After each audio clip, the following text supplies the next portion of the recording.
Have you ever experienced a moment so perfectly, devastatingly clear that time itself seemed to fracture? A moment where the person you thought you were vanishes and someone new, someone sharper, colder, infinitely more determined, steps into the shell? I had mine on a perfectly ordinary Saturday morning, standing in the upstairs hallway of my only daughter's home, listening to the sound of her future being stolen. Not just her trust, not just her heart, but every penny she'd ever scraped together through blood, sweat, and tears. The steam from that bathroom carried more than the scent of jasmine bath oil. It carried the laughter of betrayal, the wet slap of infidelity, and the chilling blueprint of a financial massacre. And in that crystalline, shattering moment, I made a choice. I didn't scream. I didn't weep. I didn't confront. I simply reached out, took hold of the cold brass key in the bathroom door, and turned it. The soft, definitive click of that lock engaging was the first note in a symphony of revenge I never knew I had in me.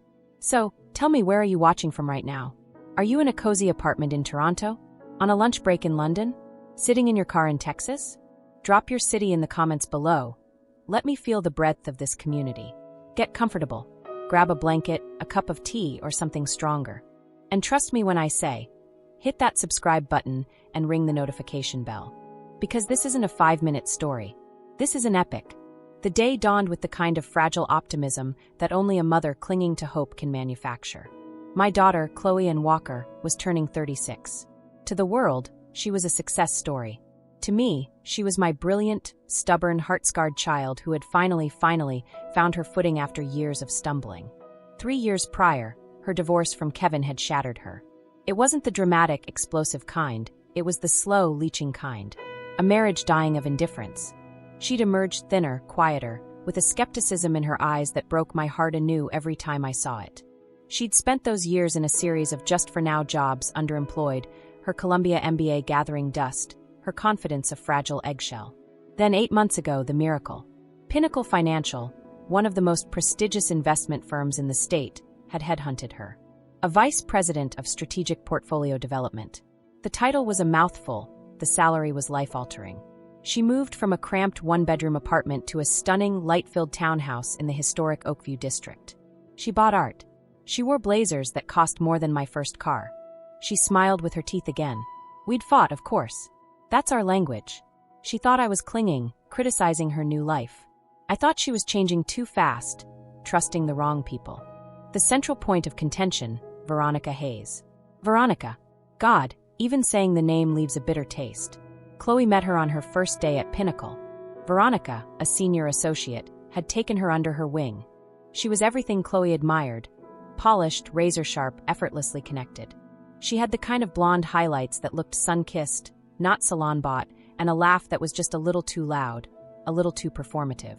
The first time I met her at Chloe's housewarming, she'd enveloped me in a cloud of expensive perfume and condescension. "Oh, Elizabeth," she'd drawled, her eyes scanning my simple dress. "Chloe's told me so much about you. It must be so liberating to be retired. All that time for gardening and novels." She said novels like they were cute, trivial things, not the lifeblood of my former profession. I'd taught advanced placement literature for 35 years. I'd guided teenagers through James Joyce and Toni Morrison, had my lessons cited in academic papers. To Veronica, I was just Chloe's mom, a benign, slightly embarrassing relic. Chloe defended her relentlessly. "Mom, she's my mentor. She's introduced me to everyone. I owe her my smooth transition." When I gently pointed out that Veronica seemed to isolate her from old friends, Chloe snapped. "You're jealous. You can't stand that someone else is important to me." The second new person was Jason Mitchell. He appeared about 2 months after the job started. A consultant who sometimes worked with Pinnacle. Charming but not slick. Handsome but approachable. He remembered my birthday with a delicate orchid. He fixed Chloe's garbage disposal without being asked. He listened, truly listened, when she talked about work. He felt safe, and that, I would learn, was the most dangerous quality of all. The party was my peace offering. A surprise brunch. Just family, a few of her old college friends she'd been neglecting, and I grudgingly conceded Veronica and Jason. I'd baked for 2 days. Her favorite lemon blueberry cake, buttermilk scones, a savory bread pudding. I'd strung delicate fairy lights across her living room and bought balloons the color of champagne. I used the spare key she'd given me after the divorce, just in case. My heart was a balloon itself, buoyant with hope as I let myself in at 8:30 a.m. The house was tomb silent. Good, I thought. She's still sleeping. I'll have everything ready before she stumbles down for coffee. I was arranging a bouquet of sunflowers in a vase when I heard it. A thump from upstairs. Then a muffled male laugh. My body went still, the flower stem frozen in my hand. Jason? Had he stayed over? Chloe hadn't mentioned it. A slow, creeping unease began to wind its way up my spine. It wasn't jealousy. It was dissonance. The house felt wrong. Then the laugh came again. Higher. Musical. Veronica's laugh. Followed by Jason's voice, low and intimate. She won't be back for hours. The words slithered down the staircase and wrapped around my throat. Every maternal alarm bell that had been softly clanging for months now shrieked in a deafening chorus. I don't remember deciding to move. My body simply acted, setting the sunflower down with exquisite care, as if it were a detonator. I moved to the staircase, my sensible loafers making no sound on the polished wood. 40 years of navigating quiet hallways during exams had taught me how to be a ghost. The master bedroom door was ajar. From within, through the open ensuite door, came the hiss of a shower and the slosh of water. And voices, perfectly clear now, floating on the steam. Transfer is complete. The last of the liquid assets, Jason was saying, his voice businesslike. She didn't question it. Veronica's voice. Why would she? She trusts me. Thinks I'm diversifying her portfolio. The Bahamian property is the perfect cover. A solid, tangible asset. She's too busy with the Q3 reports to dig into the holding company. A giggle. My poor, diligent Chloe. Buried in spreadsheets while we plan our beach retirement. She really is tragically naive. Naive and now significantly lighter in the bank account. The sound that followed wasn't a laugh. It was a gloating, watery chuckle. It was the sound of predators after a successful hunt. A coldness, absolute and pure, settled in my core. It froze the panic, solidified the horror. This wasn't a crime of passion. This was a clinical, premeditated dismantling. They weren't just betraying her in her bed. They were pillaging her life from her own bathtub. My eyes, scanning the hallway, landed on the small console table. Jason's brown leather wallet, a Montblanc pen, and a thin beige folder. On the tab in Jason's neat script, Chloe W. Bahamian transition. Final. Evidence. The word echoed in the frozen vault of my mind. I became a study in controlled movement. 3 silent steps. The folder was cool under my fingertips. I didn't open it. Not yet. I retreated, a shadow retreating from the light of their disgrace. Downstairs, in the stark brightness of the kitchen, I opened the folder. My reading glasses were in my purse. I squinted. Numbers. Lots of them. 6-figure numbers. Wire transfer confirmations. A glossy real estate brochure for Villa Serenity, Nassau. And at the bottom of the stack, a single chilling document. A power of attorney form already signed by Chloe but blank in the attorney-in-fact field. Waiting for a name. Probably Jason's. The coldness in my core ignited into a white-hot forge of fury. This was beyond forgiveness, beyond scandal. This was war. And I had the element of surprise. Have you ever felt so angry that you became utterly calm? That's what happened. The tears, the shaking, the screaming, they were for later. In that moment, I was a general surveying a battlefield. And I knew exactly where to strike first. Are you with me so far? Because the strategy is everything. Comment strategy, below if you're already planning what you would have done. My phone felt heavy in my hand. This required precision. 2 calls. 2 precisely crafted lies. First, to Chloe. She answered on the 3rd ring, her voice husky with sleep. Mom? What's up? Chloe, honey, you need to come home. Now. Why? What's wrong? A thread of annoyance. There's been a major leak. From the upstairs bathroom. I came to set up for the party, and there's water everywhere. The ceiling in the kitchen is starting to drip. A pause. I could hear her brain engaging, shifting from sleep to problem solving. Did you call a plumber? I tried. The earliest they can come is tonight.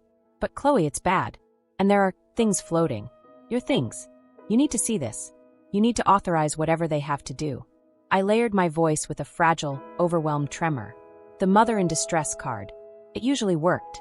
A long sigh. God, okay. Okay. I'm on my way. 20 minutes. 1 down. The second call was trickier. David Hayes. Veronica's husband. I'd met him twice. A tax attorney, kind-eyed, slightly rumpled, utterly devoted to his dazzling wife. He'd shown me pictures of their rescue dog at the holiday party. I found his number in my contacts, took a steadying breath, and dialed. David? It's Elizabeth Walker, Chloe's mother. I'm so sorry to bother you on a Saturday. Elizabeth. Not a bother at all. Is everything all right? Well, I'm at Chloe's and Veronica left her purse here. I believe she came by earlier to drop something off. Anyway, it's here on the counter, and I can see her medication bottle inside. I remember her mentioning at the party how critical it was to take it with food at the same time every day. I didn't want her to miss a dose. I let the concern hang, warm and genuine, the perfect blend of observant and slightly meddling. Her medication? David's voice tightened with immediate concern. But she said she was at a spin class with her sister. She must have stopped by Chloe's after. Odd she didn't mention it. Oh, perhaps it was a quick pop-in, I said, airy and dismissive. Girls, you know how they are. But the purse is here. I can leave it with a neighbor if you're busy. No, I'll come. She needs that.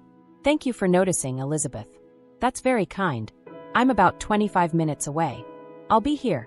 1247 Oak Street. I hung up. The trap was set. The players were en route. I had 25 minutes to prepare the stage. I spent it not panicking, but investigating. I took photos of every page in the folder with my phone. I emailed them to myself and to my own lawyer, a woman named Brenda who had handled Robert's estate. Subject line: Urgent potential fraud. Do not open until you hear from me. Then I did something instinctive. I went to Chloe's sleek, minimalist desk and woke her computer. It was password protected. I tried a few, her old standbys, her dog's name. Nothing. Then I remembered. She'd mentioned in frustration that Jason had set up a new, more secure password protocol for her. He'd probably had his fingers on this very keyboard, installing God knows what. A fresh wave of fury washed over me. I closed my eyes. Think, Elizabeth. What would he use? Something she'd remember, that he could easily guess. It came to me in a flash. Her father's birthday, combined with the year of her promotion.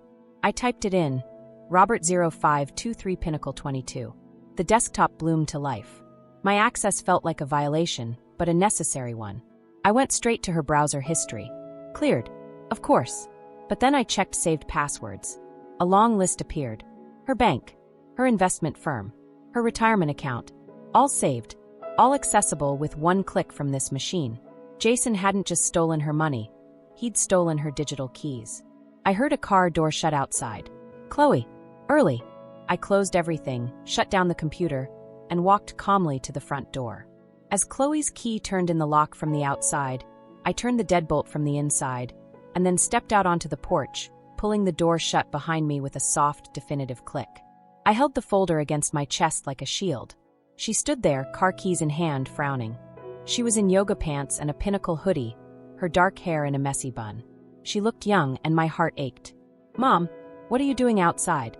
And why do you look like you just won the lottery and found out the ticket was stolen? I managed a thin smile. Oh, honey, the plumbing can wait. Have a seat. I gestured to one of her wrought iron porch chairs. Mom, what is going on? Is there actually water damage? There's damage, I said, my voice low. But not from water. We need to wait for David Hayes. Her confusion deepened into irritation. Veronica's husband? Why? Mom, I have a million things to do before. Chloe Ann. I used the full name. The tone. She fell silent, her eyes narrowing. Sit down. What is about to happen will be the most painful thing you have ever witnessed. But you will not be alone. And you will not be the victim by the time it's over. Do you understand me? She didn't understand. But she heard the iron in my voice, saw the unfamiliar glint in my eyes. Slowly she sat. We waited in tense silence for 7 minutes. It felt like 7 hours. The spring sun was warm, birds chirped in the oak tree, and the world was obscenely cheerful. Then David's silver Mercedes pulled into the driveway. He got out, his expression one of polite, slightly hurried concern. He was a handsome man in a gentle way. He carried the weight of his devotion like an invisible cloak. Elizabeth, he said, striding up the walk. Thank you again. Where's the purse? It's inside, David, I said, standing. But first, there's something you need to hear. Both of you. Chloe stood now too, a united front born of mutual bewilderment. What is this? David asked, his lawyerly radar pinging. This, I said, is an intervention. For all of us. I turned to Chloe. Unlock the door, sweetheart. She did. And as the door swung inward, the sounds from upstairs, no longer muffled by wooden walls, tumbled down the staircase and flooded the foyer. Unmistakable. Giddy post-coital laughter. The splash of water. Veronica's voice, clear as a bell. Should have seen her face when I told her that dress made her look matronly. She believed me. She changed.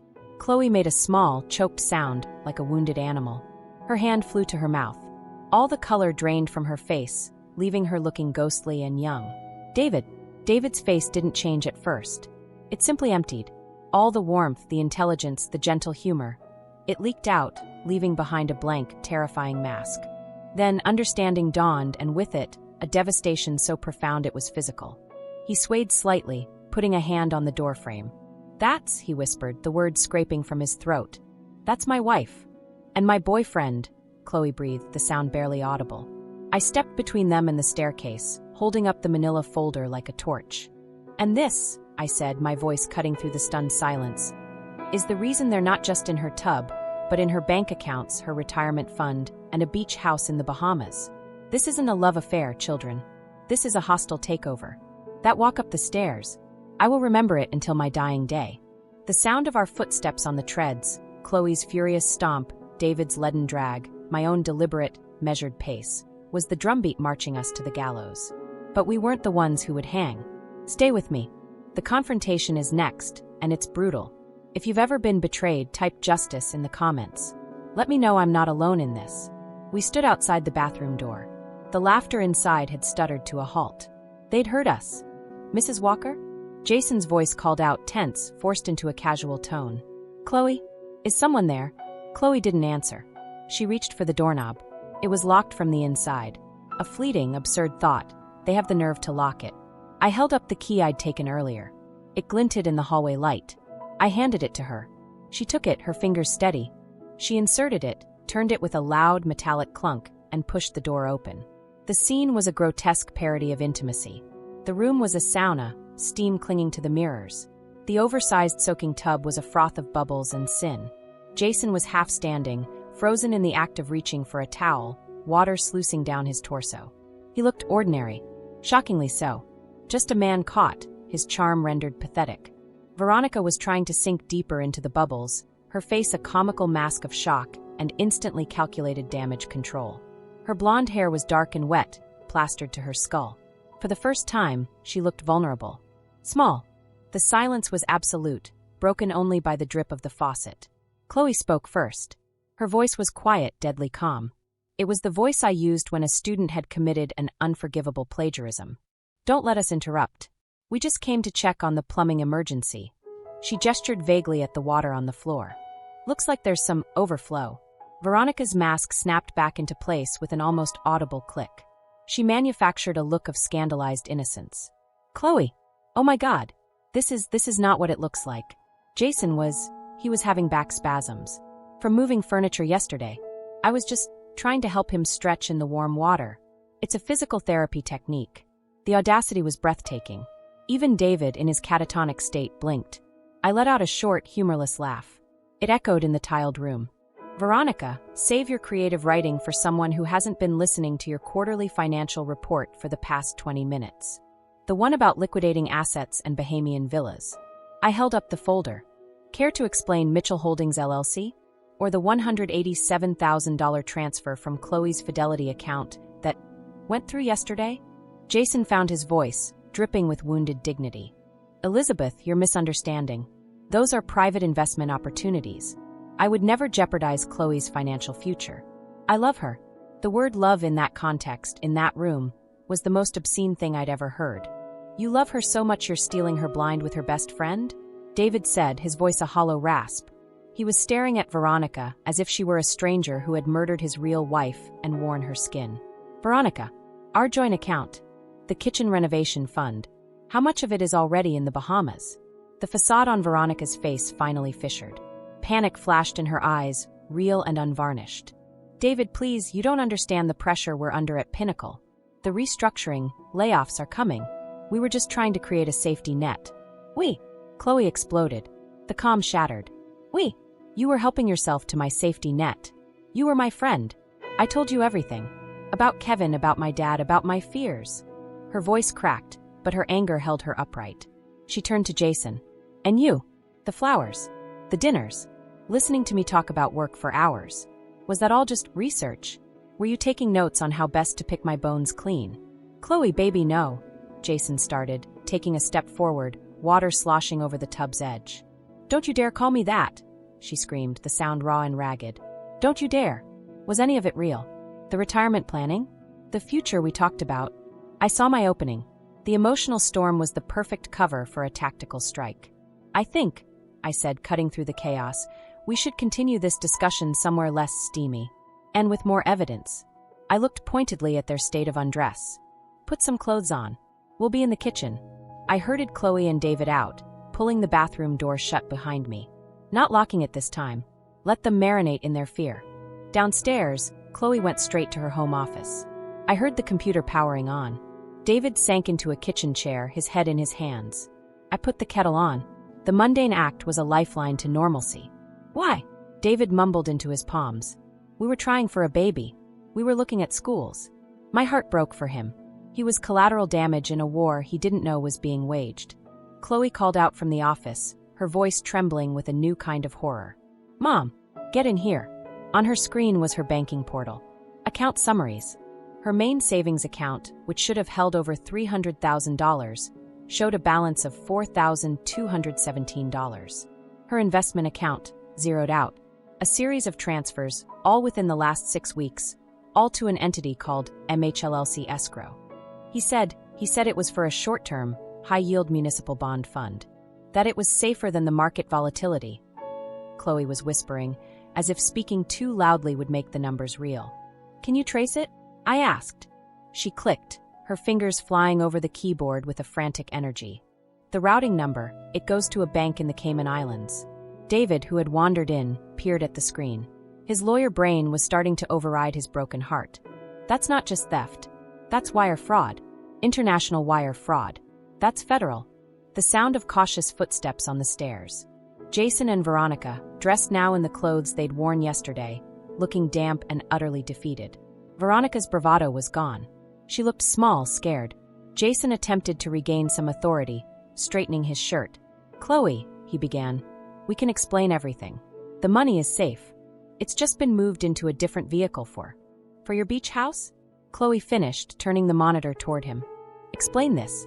Explain why my life's work is now sitting in an offshore account. Jason paled. He hadn't expected her to have immediate access, to have dug this deep this fast. His eyes flicked to me, and for the first time, I saw a flicker of fear. He'd underestimated me. He'd thought I was just the mother, an obstacle to be managed with flowers and charm, not a force to be reckoned with. We need to call the police, David said, his voice firm now. He had pulled out his phone. No, Veronica shrieked, lunging forward. David, please. We'll give it all back. Every cent. Just don't. You'll ruin everything. You've already ruined everything, he said, his gaze cold. He dialed 911. What followed was a bizarre tableau. David, giving the address in a clipped, professional tone to the dispatcher. Chloe, printing out every damning document she could find. Me, making a pot of coffee, because what else does a hostess do? And Jason and Veronica, sitting on the living room sofa like chastised children, whispering fiercely to each other. As David hung up, I saw Jason's eyes dart to the front door, calculating the distance. I wouldn't, I said pleasantly, stirring cream into my coffee. Fleeing would just add resisting arrest to the fraud and theft charges.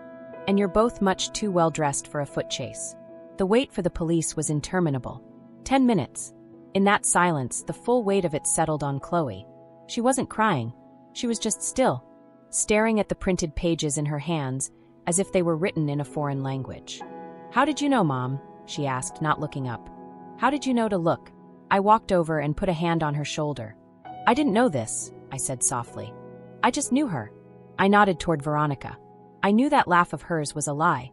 I knew someone who tries that hard to make you feel small is hiding something even smaller inside. And I knew that any man who seems to have no flaws is hiding the biggest flaw of all. The police arriving should have been the end. The bad guys in cuffs, the slow process of recovery beginning. But sometimes when you pull on a single thread, the entire sweater doesn't just unravel. It reveals a completely different garment underneath. This was a sweater knitted with lies, and the thread I'd pulled was connected to a much, much bigger pattern. Don't go anywhere. What happened when the police walked in was just the prelude. The real shock was who walked in behind them. Smash that like button right now if you need to know who. I'll wait. The two uniformed officers were professional, slightly bored at first, another domestic disturbance. That changed when David, in his precise attorney's voice, said, "I'd like to report conspiracy to commit fraud, grand larceny, and international wire theft occurring at this address." Detective Miller arrived 20 minutes later, a heavy-set man with intelligent eyes that missed nothing. He took one look at my organized folder, at Chloe's printed bank statements, at the shell-shocked cheaters on the couch, and his boredom vanished. He began the slow process of separating us for statements. Chloe and I in the dining room, David in the kitchen, Jason and Veronica in separate corners of the living room, an officer standing watch. I was in the middle of explaining for the third time how I'd come to be in the house and what I'd overheard when my phone buzzed on the table. A number I didn't recognize, with a 212 area code. New York City. "I'm sorry, Detective, I should take this," I said. Something in my gut told me to. He nodded, gesturing for me to go ahead. I stepped into the quiet hallway. "Hello, Elizabeth Walker?" A woman's voice, crisp, no nonsense. "Yes. This is Patricia Morgan. I'm the head of internal security for Pinnacle Financial's Northeast Division. We need to talk. Immediately." The coldness in my core returned. How did they know? The thought was a blade. "I'm currently speaking with the police, Ms. Morgan. There's been an incident involving 2 Pinnacle employees." "I'm aware. That's why I'm calling. I'm 4 minutes from your location. And I'm not coming alone. Please inform Detective Miller, is it? Please inform him that Agent Mark Reyes from the FBI's Financial Crimes Task Force will be joining us." The world tilted slightly. FBI. The words weren't just letters. They were a seismic shift in scale. This wasn't a local crime anymore. "I'll let him know," I managed to say, my voice steady. I hung up and walked back to Detective Miller. "We're about to have company. From Pinnacle's internal security. And the FBI." His eyebrows shot up. He exchanged a glance with his partner. "The FBI? It would appear," I said, "that we've caught more than just 2 cheating thieves." Patricia Morgan was exactly as her voice suggested. Mid-50s, steel-gray hair in a severe bob, a black suit that meant business. Agent Mark Reyes was younger, maybe 40, with a quiet, contained energy and eyes that took in the entire scene in one sweep. He showed his badge to Detective Miller, and a brief, quiet conversation occurred in the corner. Then they turned to us. "To me. Mrs. Walker," Agent Reyes said, extending a hand. His grip was firm, dry. "I understand you're the one who uncovered this." Uncovered is a strong word.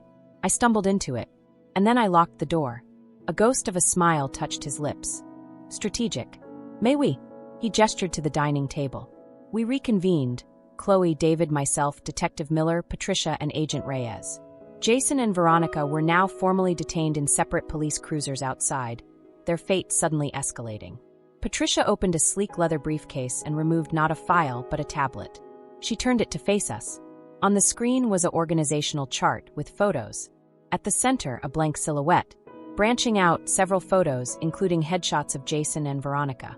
Lines connected them to other names, other photos of attractive, professional-looking people. "This," Patricia said, her voice devoid of any emotion, "is Operation Honeycomb, an ongoing multi-state investigation into a sophisticated criminal enterprise that uses romance and social manipulation to gain access to and steal from high-net-worth individuals. Jason Mitchell and Veronica Hayes are what we call field operatives." Chloe's hand found mine under the table. Hers was ice cold. How many?" Chloe whispered. Agent Reyes answered. 12 confirmed victims we can directly tie to this cell. Total estimated theft, $1.8 million. And those are just the ones we know about. The numbers were abstract, monstrous. My mind tried to wrap around the grief of 12 families, the shattered trust, the financial ruin. "But here's what makes today significant," Patricia continued, zooming in on the chart. "Every other victim on this board discovered the theft after their partner and friend had disappeared, often after moving large sums to offshore accounts. They left behind ghosted phones, empty apartments, and broken lives.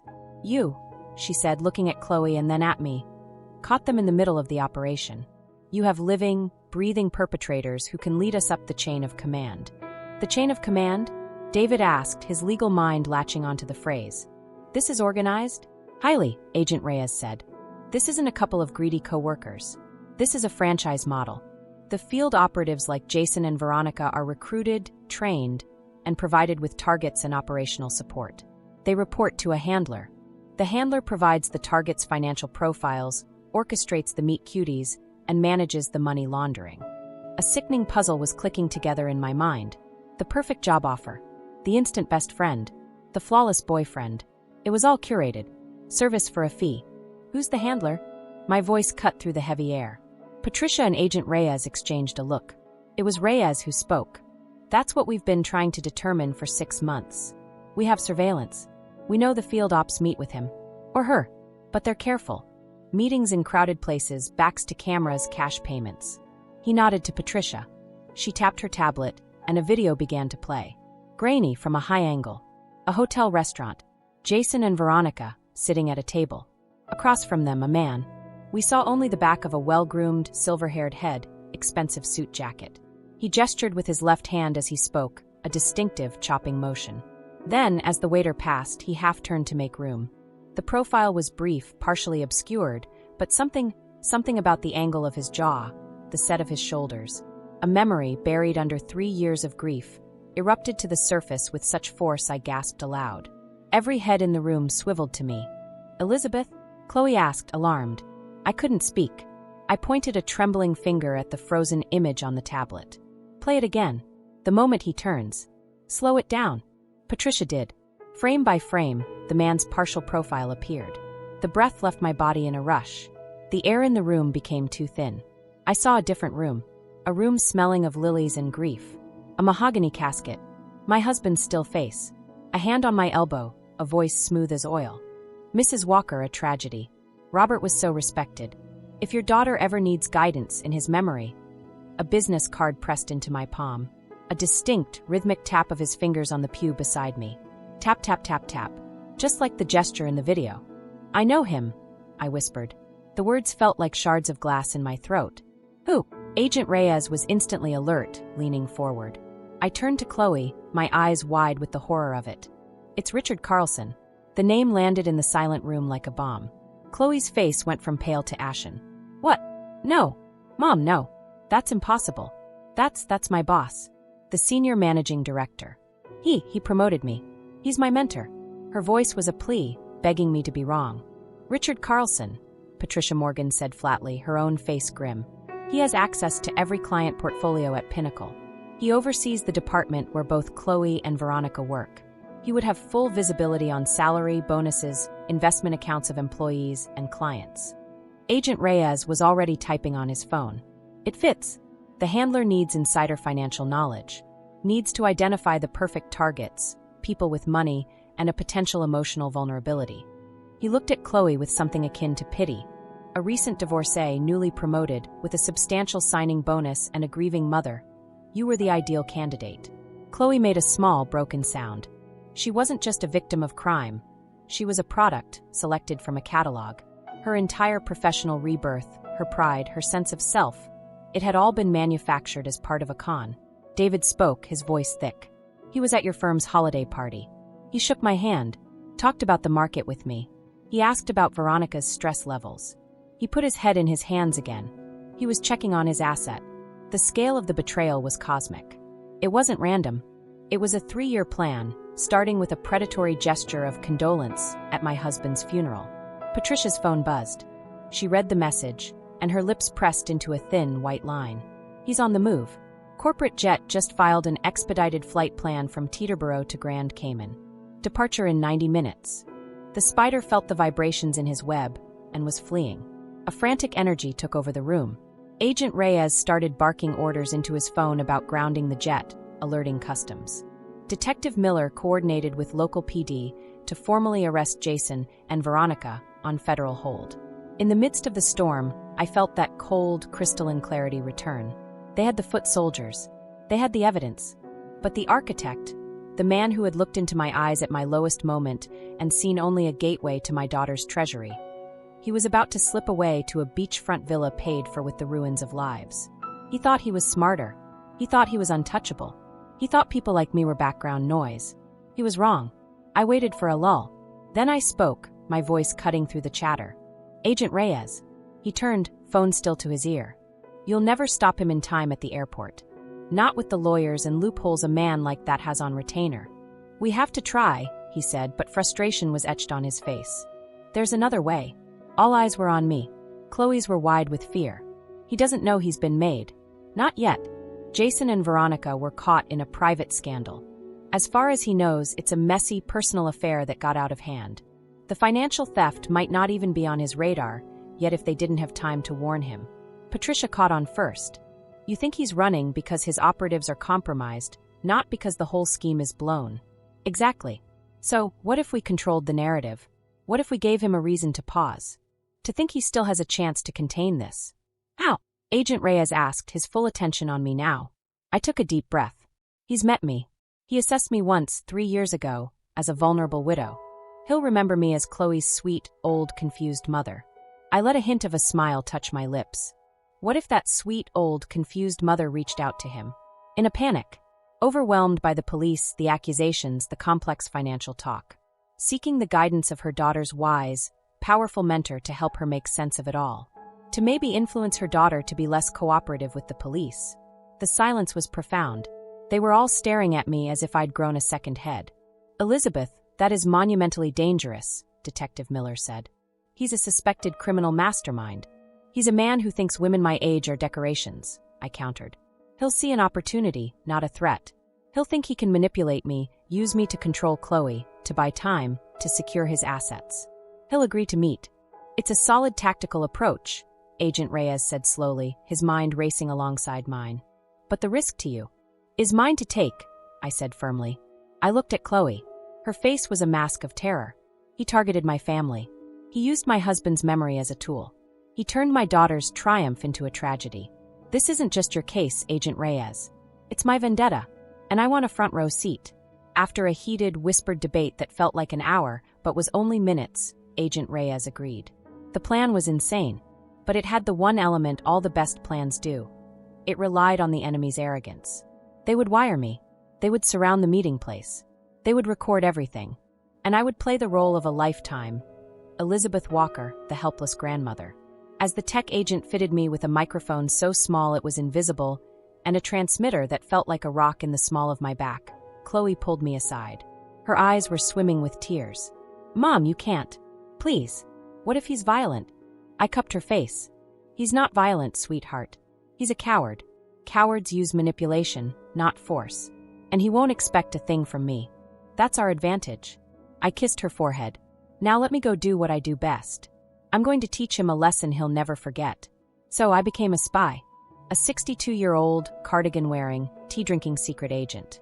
And all I had to do was have coffee with the devil. Does this plan make your heart race? Mine was doing a marathon. Tell me in the comments right now, Coffee with the Devil, if you're on the edge of your seat. Subscribe because the next chapter is where everything hangs in the balance. The 48 hours between locking that bathroom door and walking into the Perk Cafe were a masterclass in controlled chaos. I didn't sleep. How could I? My mind was a war room, rehearsing every possible scenario, every word, every glance. The FBI techs came to my house. A surreal parade of serious young people in khakis and polo shirts turning my cozy living room into a command center. They fitted me with a wire so sophisticated it felt like science fiction. The microphone was a flesh-colored dot smaller than a ladybug, placed just below the collar of my blouse. The transmitter was a flat, cold wafer taped to the small of my back. It's voice-activated, Mrs. Walker, a tech named Leo told me. We'll hear every whisper, every intake of breath. He gave me a small, rubberized panic button to conceal in my palm. One squeeze if you feel threatened. We'll be on you in 3 seconds. Agent Reyes drilled me. We sat at my kitchen table, cups of cold coffee between us, as he played the devil's advocate. What if he asks why you called him and not Chloe's lawyer? I'll say I was too embarrassed, that I didn't want to bother her with my confusion, and I remembered his kindness at Robert's funeral, that I trust his position. What if he probes about the police investigation? Asks what they've found. I play dumb. Oh, it's all so technical, Richard. They use words like forensics and subpoena. I just nod and try not to cry. What if he suggests you convince Chloe to drop the charges? To handle it internally at Pinnacle? I met Reyes's gaze. That's the hook, isn't it? That's what we want. I'll seem hesitant, worried about Chloe's career, but ultimately pliable. Do you really think that's best? For her future? Chloe was a wreck. She stayed at a safe house with a female agent, but she called me every few hours, her voice thin with fear. "Mom, please. You don't have to do this. They have enough on him. Let the system work." "The system is slow, sweetheart," I told her, my voice gentle but firm. "And men like Richard Carlson have greased the wheels of that system for decades. He'll be on his jet, then in a jurisdiction without extradition, and you'll spend the next 10 years in civil court trying to get pennies back. This is the cleanest, fastest way. He needs to be handcuffed on American soil, with American law enforcement watching him do it." The morning of the meeting, I dressed with deliberate care. I chose a soft lilac cardigan, a grandma color, over a simple cream shell. Pearls. Sensible, low-heeled shoes. I looked in the mirror and saw the exact image Richard Carlson would expect. Elizabeth Walker, retired teacher, slightly frumpy, utterly non-threatening. Perfect. Agent Reyes picked me up in a bland sedan. "Remember," he said, his eyes on the road, "you're not just gathering evidence. You're keeping him occupied, engaged, for as long as possible. Our team in New Jersey is simultaneously executing warrants on his office and his home. We need him distracted and away from his phone for at least 45 minutes. How will I know when you have it?" "You'll know." He dropped me 2 blocks from the cafe. I walked the rest of the way, the spring sun feeling obscenely cheerful on my face. Every pedestrian was a potential threat, every slowing car a source of adrenaline. My senses were hyper-alive. I noted the van parked across the street with tinted windows, our command vehicle. The construction worker on a nearby bench, too clean, an agent. The mother with a stroller who never looked at her baby, another agent. The interior of the perk was cool and quiet, smelling of expensive coffee and lemongrass cleaner. I took my assigned seat, my back to the wall, facing the door.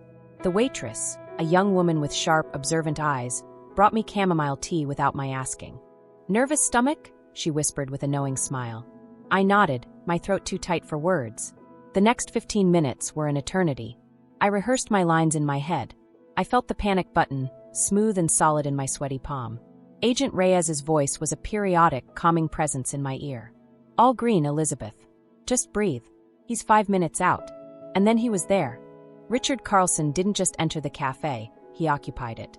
He had a presence that shifted the energy in the room, a gravitational pull of wealth and authority. He was taller, more physically substantial than I remembered from the funeral. His silver hair was a masterpiece of subtle styling.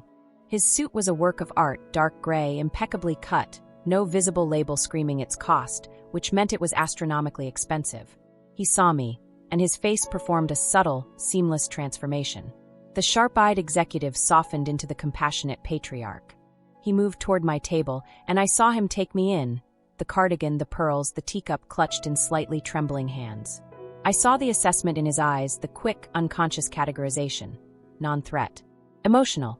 Manageable. "Elizabeth," he said, and his voice was a warm baritone, layered with practiced concern. He took both my hands in his as he sat. His skin was smooth, his grip confident. "My dear, I came as soon as I could. I've been sick with worry. How is our Chloe bearing up?" "Our Chloe?" The possessive was a spider's silk thread, trying to weave me into his web. I let my eyes shimmer with unshed tears, mastering the art of the wobbly lip. "Oh, Richard, it's an absolute nightmare. The police have been at her house for hours. They're talking about felony charges, about international banks. I don't understand any of it. And Chloe?" I let my voice break. "She's so angry.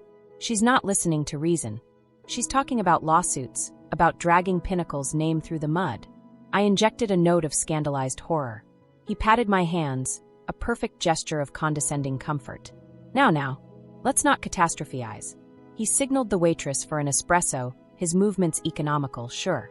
"This is a deeply personal tragedy, a profound betrayal of trust. But we must be careful not to conflate the immoral actions of 2 individuals with the esteemed institution that employed them." And so began his performance. It was Shakespearean in its audacity. He painted himself as the besieged but noble leader, his company a fortress betrayed from within. He used phrases like rogue actors, breach of fiduciary duty, and the highest ethical standards. He slid his tablet across the table, showing me what looked like official internal memos, dates, signatures, corporate letterhead, detailing immediate audits and compliance overhauls. They were forgeries, of course, but they were beautiful forgeries. I nodded along, playing the overwhelmed, grateful student. "It's all so complex. These transfers to the Caymans." Chloe showed me numbers, Richard. Large numbers. Just gone. Temporarily obscured, Elizabeth, he corrected gently, as if teaching a slow child. In these sophisticated schemes, capital is moved, layered through shell corporations. It's a digital shell game. But Pinnacle has resources beyond those of the local police. We have forensic accountants who track these things for a living. We will find Chloe's assets. I give you my personal guarantee. He leaned back, sipping his espresso, a man in complete control, dispensing reassurance like a king granting favors. This was the moment, the critical hinge. I dabbed at my eyes with my napkin, a picture of fragile confusion. Then I looked up at him, letting my gaze go a little unfocused, a little lost in memory. You know, when I saw those zeros on her screen, I felt so ill, so helpless. And then I remembered you at the funeral home. I let a small, sad smile touch my lips. You were so kind. You took the time to speak to me, a complete stranger. You gave me your card. You said if Chloe ever needed guidance to call you. I leaned in slightly, my voice dropping to a confidential whisper. Did you have an inkling? Even then, did you sense she might need protecting? There it was. The question that forced him off his rehearsed script. For a fraction of a second, the benevolent mask vanished. I didn't see anger or fear. I saw the cold, swift calculation of a supercomputer reassessing a faulty variable. His eyes, a pale, penetrating blue, sharpened on me. The warmth in them didn't fade, it was switched off. The patrician concern was replaced by the flat, analytical gaze of a predator sensing an anomaly in his territory. The pause was barely 2 seconds, but in the wired, silent tension of that cafe, it echoed like a gunshot. Elizabeth, he said, and his voice was still smooth, but it had lost its velvety padding. It was cool marble. That was simply an act of human compassion. One professional to the widow of another. We can't predict the tragedies or the betrayals that lie ahead for any of us. But the coincidence, I pressed, widening my eyes, layering on the bewildered old lady act, but letting a thread of steel slip into my tone. It feels orchestrated. You reached out at her lowest moment, and now, here you are, at what feels like another one. It's as if you saw a vulnerability. A pattern. The air between us crackled. The pretense was collapsing. He leaned back, steepling his fingers, studying me not as a victim to be managed, but as a problem to be solved. The shift was terrifying and exhilarating. What exactly are you suggesting, Elizabeth? The question was a silken trap. It invited me to either back down into flustered apology or to reveal my hand. I held his gaze, and I let the entire facade, the trembling hands, the watery eyes, the confusion, fall away. It didn't crumble, it dissolved, revealing the core of tempered steel beneath. My posture straightened. My hands grew still on the table. My voice, when I spoke, was the one that had commanded rows of restless 17-year-olds, the one that had navigated parent-teacher conferences with hostile CEOs and defensive artists. It was clear, calm, and carried to every corner of the silent room. I'm suggesting, Richard, that your business model has a fatal flaw in its risk assessment. I didn't blink. You calculated for grief. You calculated for ambition and loneliness. You even calculated for the hubris that comes with sudden success. But you failed to calculate for maternal ferocity. And you profoundly underestimated the long memory of a woman who has spent a lifetime grading performances. Yours, I'm afraid, is derivative, full of cliches. His face didn't contort in rage. It didn't pale in fear. It simply settled. The last vestige of the persona he presented to the world evaporated, leaving behind the true face, intelligent, amoral, and chillingly empty. He looked at me not with hatred, but with a kind of cold, academic curiosity, as if I were a fascinating bug that had just stung him. He said nothing. He just stared, and in that stare, I saw him recalculating the entire equation of the last 3 years with this new, disruptive integer, me. That utter, profound silence was the signal. Chairs scraped simultaneously. The couple sharing the pastry stood up, hands moving to their belts. The barista reached under the counter. The man with the Financial Times dropped the paper. Agent Reyes was at our table in 3 strides. Richard Carlson, his voice boomed in the hushed space, devoid of all warmth, pure procedure. FBI. You are under arrest for conspiracy to commit wire fraud, securities fraud, money laundering, and interstate transportation of stolen property. You have the right to remain silent. Anything you say can and will be used against you in a court of law. The words were a familiar drone, but watching them being spoken to him, seeing the stainless steel cuffs click shut around those perfectly tailored sleeves, was a visceral, almost surreal satisfaction. Carlson didn't struggle. He didn't protest. He offered his wrists with a detached, almost bored compliance, as if this were a minor inconvenience in his day. But his eyes, as they were led away, locked with mine one last time. They held no plea, no anger. Just that icy, recalculating curiosity. I had become a data point. The thought was oddly unsettling. But the theater wasn't over. Agent Reyes guided us. Patricia Morgan had materialized from the command van to a back room of the cafe, a storage area cleared to hold a folding table and chairs. This was the unveiling. Carlson was seated, cuffed to a sturdy chair. He looked like a CEO in a budget meeting, not a criminal in custody. Patricia Morgan placed her tablet on the table in front of him. With a tap, she brought up not the organizational chart, but a map of the United States, dotted with 28 red pins. 28 victims, Richard. Not 12. We've been busy since Saturday. From San Diego to Boston. Teachers, doctors, small business owners, executives like Chloe. All successful. All lonely in some way you identified. All systematically stripped. Her voice was forensic, dispassionate. Total identified theft, $4.2 million. And that's just what we've traced so far. She swiped. The screen showed a collage of faces, women and a few men, their photos from professional profiles, their eyes bright with confidence they no longer possessed. Chloe's face was among them. Seeing it there, in that rogue's gallery of ruin, ignited a fresh wave of fury in my gut. Agent Reyes took over. We have the villa in Nassau. We have the accounts in the Caymans, Switzerland, Singapore. We have the flight plan you filed for today. We have Jason Mitchell and Veronica Hayes in custody, and they are singing like canaries in a coal mine for a reduction in sentence. They've given us everything. The training manuals, the target profiles, the encrypted chat logs with you. For the first time, a flicker of something, not remorse but irritation, crossed Carlson's face. The failure of his subordinates. A logistical error. Agent Reyes tapped his tablet. The grainy hotel restaurant footage from Patricia Morgan's earlier presentation filled the screen again. But this time, the FBI's digital forensics team had worked their magic. The resolution was sharper, the colors more defined. As the silver-haired man at the table half-turned, sophisticated facial recognition software. A tool I'd only read about in spy novels, activated. A luminous, green-bordered box snapped to his profile with a digital chirp, locking onto his features. Text scrolled beside it. Match. Richard H. Carlson. Confidence. 99.7%. Source. DMV/Pinnacle Security Badge/Court Records. The number glowed with an almost taunting finality. 99.7%. Not 100%. Just enough of a margin for a man like him to, in some twisted corner of his mind, cling to a fraction of doubt. But the green box was a cage, and it held him perfectly. Then Reyes tapped again, and a new audio file loaded. The ambient clatter of the restaurant, the clink of silverware, the murmur of other conversations, faded into a suppressed background hum.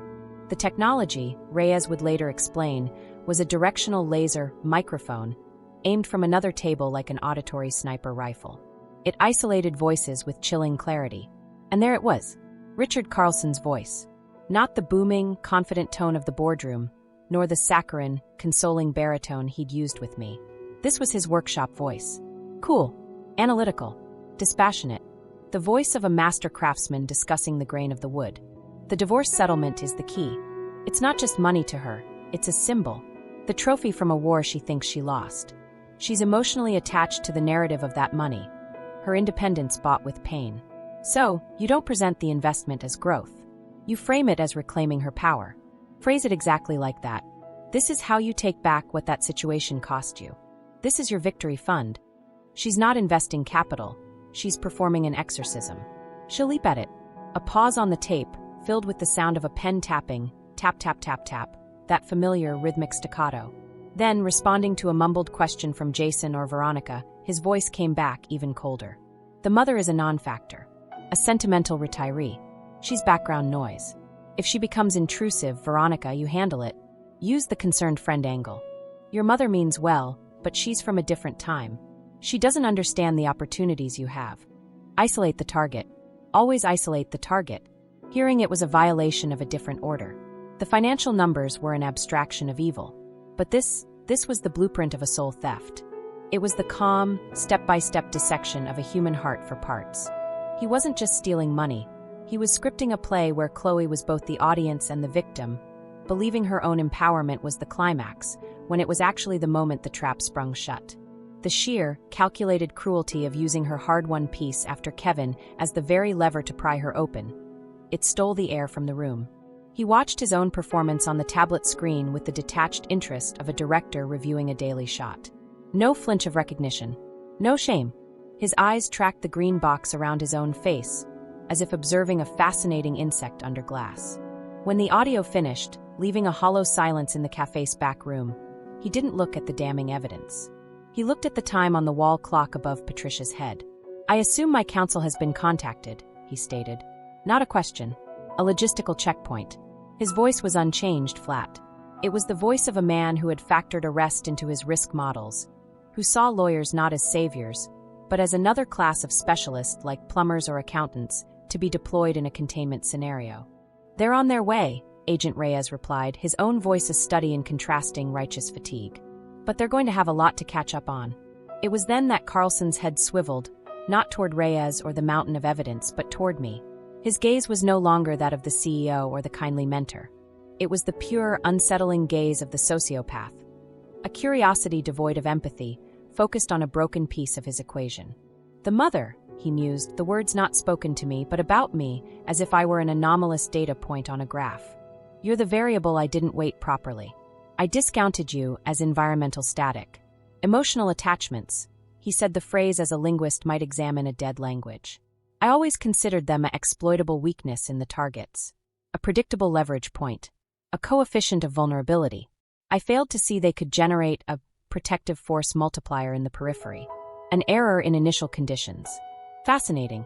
His clinical dissection of love, reducing it to terms like variable, coefficient, force multiplier, was perhaps the most horrifying thing I'd heard yet. It was a language that rendered humanity into code, relationships into inputs and outputs. In his world, my grief wasn't a sacred pain, it was an exploitable opening.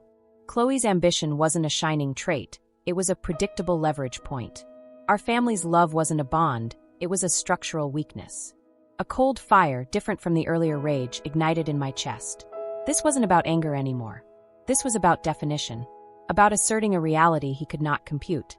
I took a deliberate step forward, placing myself squarely in his line of sight, forcing him to acknowledge me not as data, but as a person. "It's not a variable, Richard," I said, my voice low but vibrating with a lifetime of conviction, with the weight of every poem about love, every novel about sacrifice, every lesson plan designed to teach empathy. "It's a constant, the fundamental, unchanging law you miscalculated because your architecture doesn't have the capacity to understand it. You saw my grief as an opening. You saw my daughter's ambition as a tool. You saw the love in our family as a structural flaw to be exploited for tensile strength." I leaned in, just slightly, my eyes locking onto his vacant, calculating ones. "But love isn't a weakness. It's not a coefficient. It's a nuclear reactor. And you arrogant man, you didn't just ignore the safety protocols. You poured gasoline on it, thinking it was coolant. You activated a power source you didn't believe existed, and now it has melted down every single one of your carefully laid circuits." He had no answer. There was no algorithm for this. No data point in his spreadsheets for a mother's fury framed as a law of physics. His eyes, for one fleeting, fractured second, lost their glacial focus. The infinite calculation stopped. Behind the icy intellect, there was no understanding, no remorse, but I saw it. A flicker of pure, unadulterated, puzzling frustration. The frustration of a chess grandmaster who has been checkmated not by a queen or a rook, but by a pawn that, against all logic and rules, sprouted wings and flew. It was the look of a man whose entire, elegant model of the universe had just been invalidated by a stubborn, irreducible fact he could not name. The moment passed. The shutters behind his eyes closed. The data stream resumed, assessing his new reality: arrest, lawyers, damage control. They took him away then, to a waiting armored vehicle that seemed absurdly dramatic for a man in a bespoke suit. The cafe slowly returned to normal, the undercover agents melting away like stagehands after a final, devastating act. Patricia Morgan squeezed my shoulder, her professional armor cracking for a second. "You were brilliant in there, Elizabeth. Cold as ice."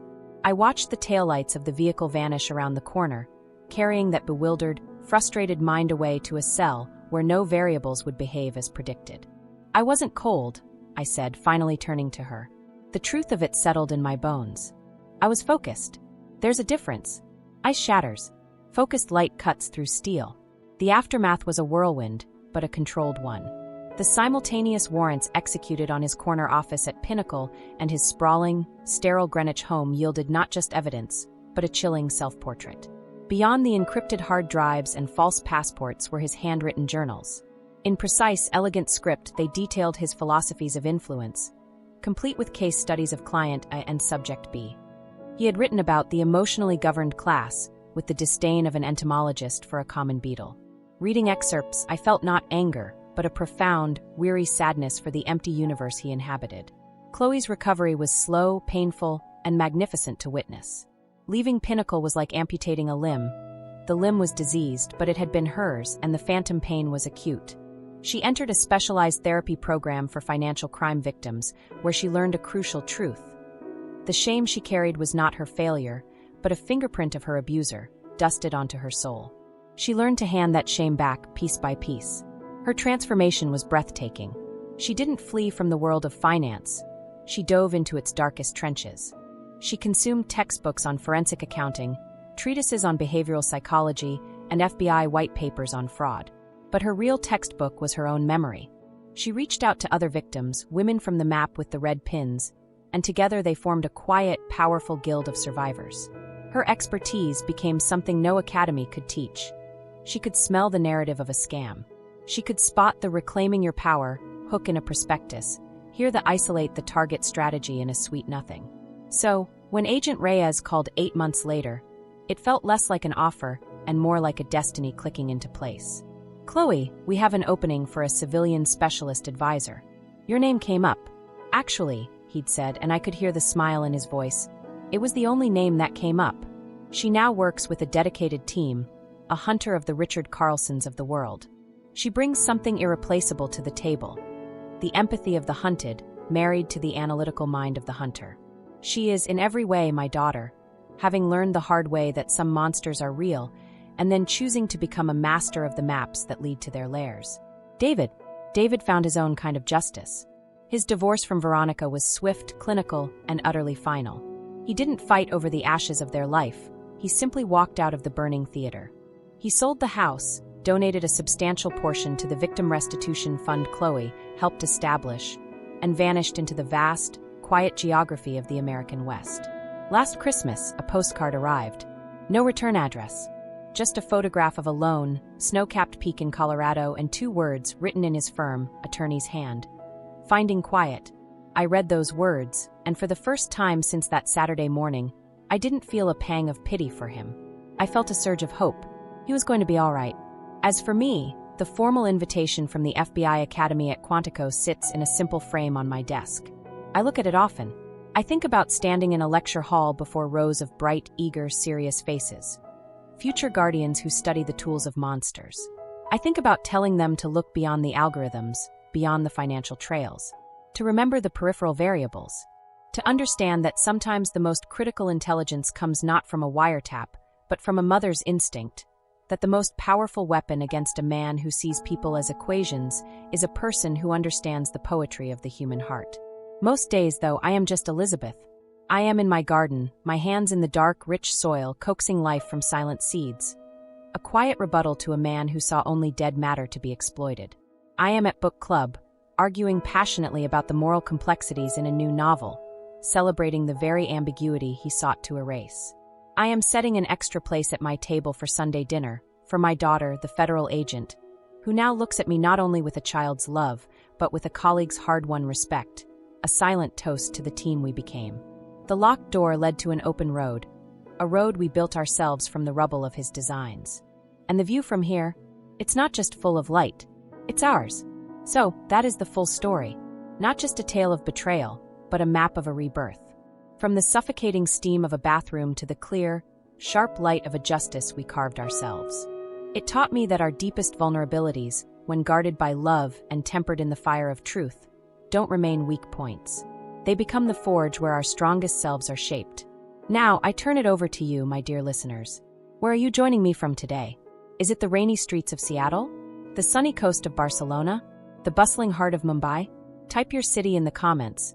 Let's create a global map of resilience right here. Has this story touched a place in your own life? Did it remind you of a time you found a strength you never knew you had? Please share your story below. Your words are not just comments, they are beacons. They might be the exact light someone else, lost in their own betrayal, needs to find their way home. And if this journey, from a locked door to a reclaimed life, meant something to you, if it stirred your spirit or fortified your resolve, I ask you for 2 simple acts of solidarity. First, smash that like button. Let the algorithm know that stories of substance, of nerve, and of real human justice are the stories that matter most. Second, subscribe to this channel and ring that notification bell. Remember this from a woman who has seen the worst and helped build something better. No matter what door is locked against you, no matter who holds the key, never forget that you carry the blueprint to the whole house inside you. You just have to be brave enough to build it.